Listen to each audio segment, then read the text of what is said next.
السلام عليكم الحبيبات. اليوم جبت لكم طبق شهي جدا. حبيت ان نوريه لكم فقط لاني كنت عيانه، جيت من الخدمه عيانه. درته بسرعه، نسيت نصور لكم، لكن وعد مني ان شاء الله الحصه الجايه ان شاء الله نصور لكم بالتفصيل وباسرع وقت ممكن. هذا الطبق سهل جدا سهل جدا. يعني ما في حتى حاجه. الوحده عيانه، الوحده ما لقات ما دير هذا الطبق.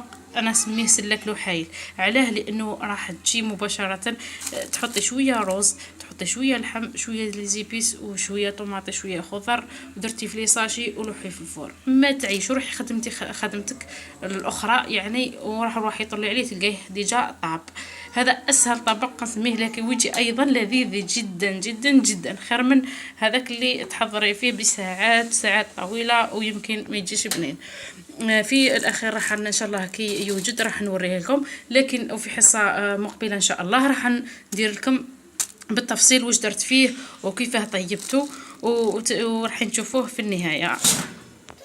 هم طابو ديجا. هاي ديجا شوفي كيفاه تنفخ الكيس. اذا حبيتي تقبيه تقبيه، اذا حبيتي تخليه هكذا يقدر يخرج لكم شويه منه. هاو الكيس مازالو سخون، شوفوا كيفاه تحمر متى فتحيه. هذا المفتاح تاعو.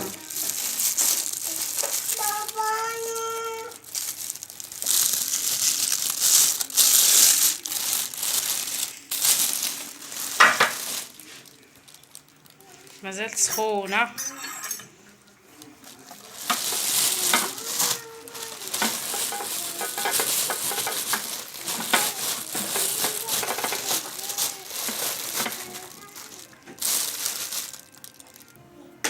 ها هو جا هايل. بعد ما اشوف الكويس تاعنا شحال طاب، شوفوا.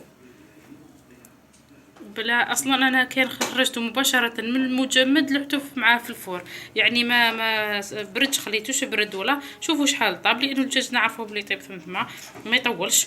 مام الروز تاني كيف ما يطولش، والخضر كيف سما كل شيء اكله سهله للخدامات اللي ما عندهمش الوقت، اللي عنده يربيو في الاولاد. أكلة سهلة ننصحكم بها. المرة الجاية راح نديرها لكم بالتفصيل. انتظرونا في الفيديو الجاي.